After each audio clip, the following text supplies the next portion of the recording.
Սկզբից էլ ներկա եմ եղել, ուզում եմ մի կարևոր շեշտադրում անել, որ իհարկե ամբողջ բովանդակությունը չեմ կարող բացահայտել,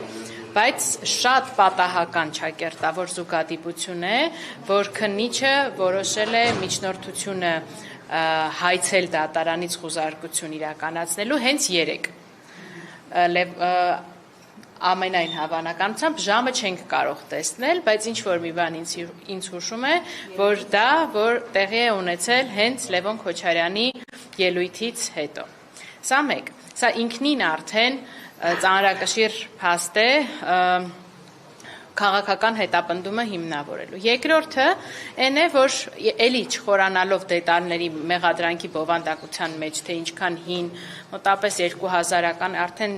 հաղորդագրությունից պարզ 2001-2 թվականների բան է, որոնք օբյեկտիվորեն էլ չէին էլ կարող առնչություն ունենալ որպես հանցակցություն պարոն Լևոն Քոչարյանի հետ եւ իր գործողության բնույթով, այսպես ասած, պատժիչ ռեպրեսիվ գործողություններ էր, որովհետեւ երեխաները շփոթված էին շատ դիմավորել, պատկերացրեք դուրը Ռոբերտ Քոչարյան կրտսերն է բացել ու ասենց ասում էր, «Էս ինչ են անում այս մարդիկ այստեղ»։ Լևոնի կինն էլ փորձում էր փոքրիկին բացատրել, որ, չգիտեմ, հնարավոր է Սպայդերմենն է եկել, այո, շփոթված են, հա։ Այդուհանդերձ ես նաև արձանագրեցի էլ, որ ինձ համար իրավաչափության տեսակետից, նաև այս շոուները կազմակերպելու տեսակետից բացարձակ արդարացված չի կարող համարվել ԱԱԾ ալֆա ջոկատի ներկայությունը այստեղ։ Նույնիսկ մանկահասակ երեխան եկել ինձ ասում է, բայց ես գիտեմ, որ այս տեսակ ջոկատայինները պետք է ինչ-որ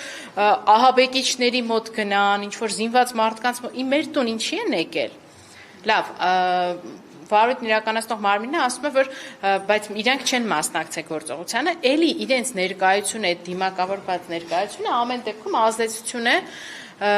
երեխաների եւ առհասարակ մարդկանց հարևանների նկատմամբ ինքը որևէ կերպ իրավաչափությամբ չի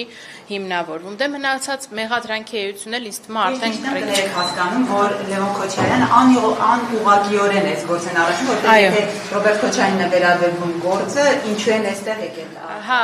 ինչ որ շատ տարօրինակ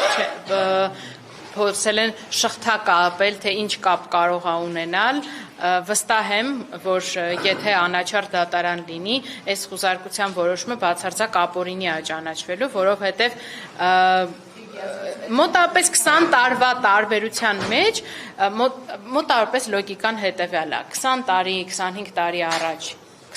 եղել են ինչ-որ գործողություններ, ինչ-որ տարածքներ են ապօրինի օտարվել, այնտեղից ինչ-որ ենթադրաբար ապօրինի գույք է ձևավորվել, այդ գույքը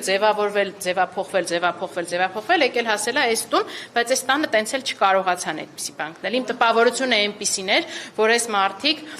փորձում էին ինչ-որ թանկարժեք բաներ գտնել, ամեն ինչը, նույնիսկ սպասքի հետևի լոգոներն էին բացում, սկսում նայել, ուզում էին հասկանալ ինչ-որ ուլտրա թանկարժեք բաներ կան, չեն կարող, ինչ-որ ոսկեգույն ժամացույց են գտնում, մտածում են, ահա, հեսա գտան այդ կարևոր մեծ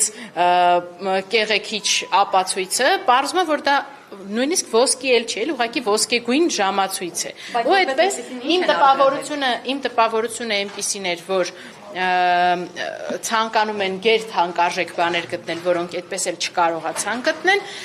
ընդամենը, եթե թույլ կտա պարոն Քոչարյանը, ասենք, որ իրենց հարսանիքին նվիրած հուշամեդալներ են տարել, որը նույնիսկ նշված էլ է, բացել են այդ հուշամեդալները, վրան գրված է եղել, որ հարսանիքի ամսաթվով նվեր է այսինչ մարդկանցից։ Դրանք արգրավել են վարույթի շրջանակներում, չնայած որ էլի իմ համոզմամբ այդտեղ ուղիղ արդեն փաստվում է, որ դա առնչություն չի կարող պարզապես ունենալ այդ գործին։ Իսկ որևէ այլ բան ինչ են արգրավել փաստաթուղթ, այլ նշանակությամբ այդ գրիչները։ Գրիչների մենք բովանդակությունը չենք էլ կարողան բացենք, գրիչ, հա։ Նույնիսկ Smart TV-ից ֆլեշկա են տանում, որ